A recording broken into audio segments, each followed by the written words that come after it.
Olá, bom dia, boa tarde, boa noite.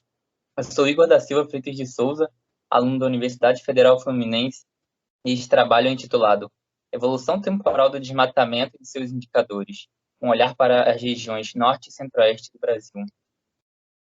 Bem, primeiramente vamos falar um pouco sobre a introdução, falando sobre os biomas das florestas tropicais e savanas pelo mundo, e com enfoque na floresta amazônica e no cerrado, que são esses biomas aqui na região do Brasil. A situação do desmatamento no Brasil e no mundo e alguns possíveis fatores relacionados ao desmatamento, os objetivos do trabalho, os bancos de dados, a metodologia proposta, a apresentação de alguns resultados e, após isso, a sua discussão e alguns comentários sobre as próximas etapas que serão realizadas no trabalho. Bem, primeiramente, as florestas ocupam 31% da superfície da Terra, sendo destes 45% a floresta tropical. Elas se localizam em grande quantidade na América do Sul, na África, na Oceania e na Ásia.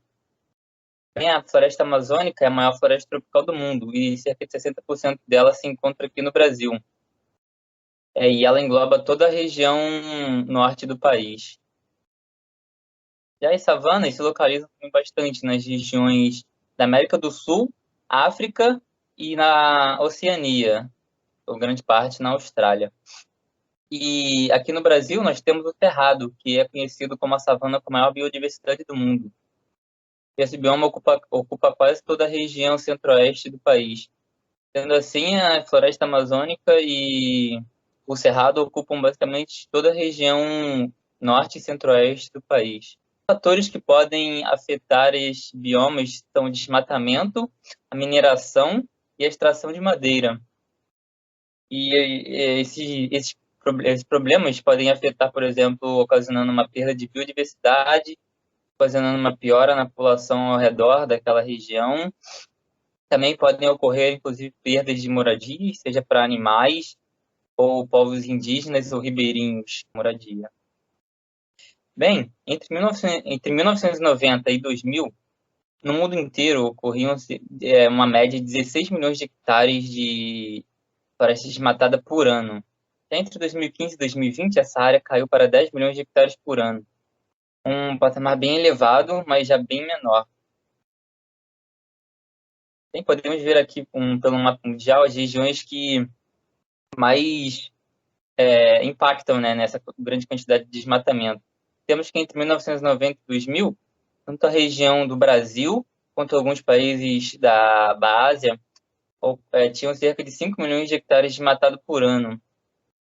Já entre 2015 e 2020, a maioria dos países diminuiu a quantidade de área desmatada. Porém, o Brasil ainda continua um patamar muito elevado, podendo chegar a 5 milhões de hectares desmatados por ano. Bem, como podemos perceber, o desmatamento no Brasil está em um patamar muito alto, cerca de 5 milhões de hectares por ano, desde 1990. E essa situação ao longo do tempo, né, não mudou nada. O governo até tentou adotar algumas medidas para frear o desmatamento, sendo elas algumas medidas impostas sobre a indústria da carne e a indústria da soja. Essas medidas ocorreram entre os anos 2004 e 2012. Dentro desses anos, realmente ocorreu uma diminuição no nível de desmatamento, mas após 2012 essas medidas diminuíram e o desmatamento voltou a ocorrer em grande quantidade. Isso ocasionou um arco do desmatamento, pois a maioria do desmatamento ocorria na região centro-oeste, na região do Cerrado. E abaixo dela há muitas áreas urbanizadas, no sul e sudeste. Então, para cima, ocasionou esse arco de desmatamento, que são alguns municípios da região do Mato Grosso, do Tocantins e do Pará, nas regiões centro-oeste e norte do país. Bem, a grande quantidade da contribuição de desmatamento vem da agropecuária. Como eu falei anteriormente, entre 2004 e 2012, houve realmente restrições entre a indústria da carne e da soja, né, que são da área da agropecuária. E realmente houve uma diminuição de desmatamento nesse período, porém, logo após que essas restrições diminuíram, voltou a aumentar. Temos, por exemplo, também as queimadas, que são usadas muitas vezes para abrir área para as pastagens ou até mesmo para as plantações e também acabam ocasionando uma um grande desmatamento, pois às vezes essas queimadas podem se descontrolar e afetar as florestas. Também temos, por exemplo, a exploração madeireira, onde ocorre uma demasiada extração de madeira. E isso foi comprovado em alguns estudos anteriores. Há vários estudos que afirmam, né, com conclusões estatísticas, que a área de pastagem é a área que mais impacta no desmatamento aqui na região do Brasil e também no mundo. Bem, o objetivo geral deste trabalho é construir modelos para as séries temporais em estudo para investigar seus comportamentos e analisar a correlação entre essas séries. Os objetivos específicos são modelar a série temporal da área coberta por florestas naturais, construir um modelo para a série temporal da quantidade de área destinada a lavouras, modelar a série temporal da quantidade de área de solo coberto por pastagens, construir um modelo para a série temporal do efetivo de gado bovino, modelar a série temporal da quantidade de focos de queimada, verificar se existe relação cruzada entre essas séries temporais investigadas. Caso seja afirmativo, construir um modelo para essas séries temporalmente dependentes. Bem, sobre o banco de dados, nós temos, primeiramente, a floresta nativa, a agricultura e pastagem. Elas correspondem, respectivamente, à área de floresta nativa, à área de lavouras e à área de pastagem. Elas foram obtidas através do projeto Map Biomas, que corresponde ao período de 1985 até 2019. Já o efetivo bovino, a quantidade de cabeças de gado bovino, esses dados foram obtidos através do IBGE, também corresponde ao período de 1985 a 2019. Também temos os focos de queimada, que é a quantidade de focos de queimada, entre 1999 e 2020. Basicamente, uma série temporal é qualquer conjunto temporalmente dependente. Modelá-las é interessante para podermos ver os mecanismos geradores dessa série, verificar o comportamento dela, né, na evolução do tempo, e também poder gerar até mesmo previsões. A decomposição clássica corresponde a uma série Z igual a uma tendência, mais uma sazonalidade e mais um fator aleatório. Normalmente, modelos de séries temporais envolvem uma suposição simplificadora. A mais comum entre elas é a de estacionalidade. Basicamente, a série se desenvolve ao redor de um mesmo ponto, né, durante todo o período. Podemos verificar a estacionariedade, por exemplo, pelo teste aumentado de Dick-Fuller. Bem, um modelo comumente utilizado para a modelagem de séries temporais é um modelo ARIMA. O modelo ARIMA é uma generalização do modelo ARMA, que é um modelo autorregressivo de médias móveis. E a generalização dele conta com um termo integrado. Basicamente, a série não necessita ser estacionária, mas aí nós vamos diferenciá-la até ela se tornar estacionária. Por isso que é o modelo ARIMA, modelo autorregressivo integrado de médias móveis. A abordagem Box-Jenkins, ela se utiliza normalmente de modelos da classe realmente ARIMA para a realização de previsões.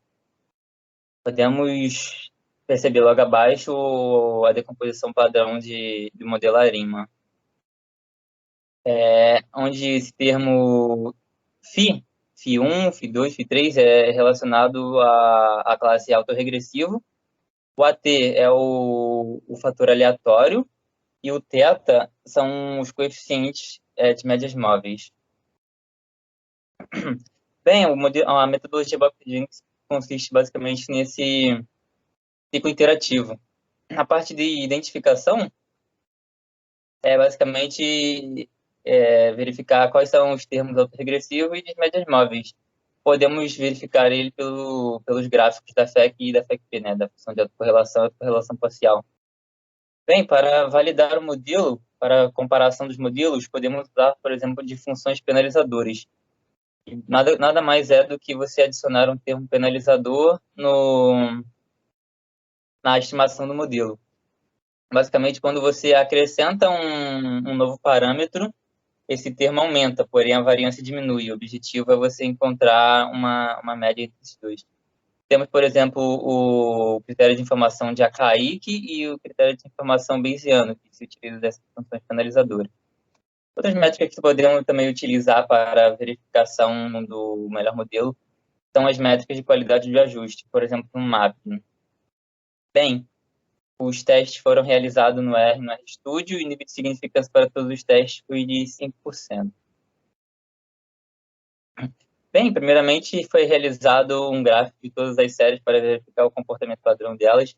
Podemos verificar que as séries para floresta nativa, pastagem, agropecuária e efetivo bovino possuem tendências lineares, bem determinadas, sendo a floresta nativa decrescente, todas as outras de forma crescente. Já quando realizamos a quantidade de focos de incêndio, não verificamos um comportamento único, mas podemos perceber que nos últimos anos vem tendo uma tendência crescente. Bem, nenhum ciclo foi identificado em nenhuma dessas séries, então não foi verificado nenhuma sazonalidade. Também não foi verificado nenhuma necessidade de transformação em nenhuma das séries. Bem, agora podemos verificar através do teste de Fuller a estacionariedade dessas séries. Conseguimos verificar que uma diferenciação apenas foi necessária para a área de agricultura e quantidade de focos de queimada para que elas se tornassem estacionárias. Já para as outras séries, sendo elas de floresta nativa, área de pastagem e o efetivo bovino, foram necessárias 2 diferenciações. Foram também verificados os gráficos para verificar se realmente era necessário 2 diferenciações para algumas dessas séries. E realmente, pelo gráfico, também pareciam que 2 diferenciações eram realmente necessárias. Bem, através da FEC-FEC-P foi tentado verificar algum daqueles padrões para verificar os termos P e Q, né, dos autoregressivos de médias móveis, porém não foi encontrado. Então foram realizados alguns testes de baixa ordem para verificar quais possuem os menores critérios de A e C e B e C, para assim podermos realizar a comparação para verificar qual era o melhor modelo. Assim, podemos verificar aqui as critérios de informação tanto A e C como B e C para a série de floresta nativa, e assim tentamos verificar qual era o melhor modelo. Também verificar as métricas de qualidade de ajuste para que pudéssemos realmente utilizar o melhor modelo possível. Eu fiz isso para todas as séries, então encontrei o melhor modelo para todas elas, como podemos ver aqui. Os gráficos dos valores efetivos da série, né, da série histórica, versus o valor ajustado, né, que foi ajustado pelo modelo. E nessas 3 primeiras séries, que são da floresta nativa, da área de pastagem e do efetivo bovino, podemos verificar que realmente há uma baixa quantidade de erro, né, como vimos pelas métricas. Aqui temos as outras 2 séries. Bem, a área de agricultura, o modelo também parece se ajustar muito bem. Sendo assim, o modelo parece realmente bom, né? Parece errar bem pouco. Já na quantidade de focos de queimada, esse modelo parece não se ajustar muito bem. Ele parece estar um pouco atrasado.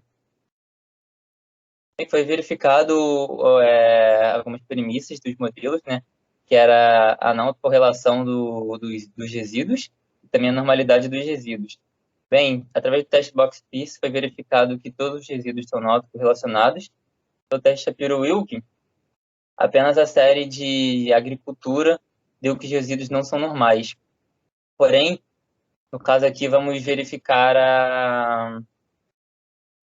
usar a aproximação pela normal para essa série. Então, verificamos que todas essas séries são, modeladas pelo modelo ARIMA, né, são boas para a realização de previsões. Bem, como podemos ver, o trabalho ainda não está terminado. Ainda não foram realizadas previsões, nem a verificação de correlação entre essas séries. Porém, já podemos perceber, por exemplo, que o modelo ARIMA para a série de focos queimados parece não ter se ajustado muito bem. Já para as outras séries, ele parece ter ido muito bem. E assim parece que vamos conseguir realizar algumas boas previsões.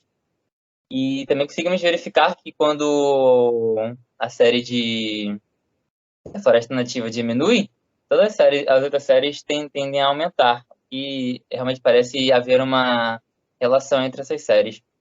Bem, os próximos passos são realmente a verificação da correlação dessas séries, também realizar as previsões necessárias para todas essas séries.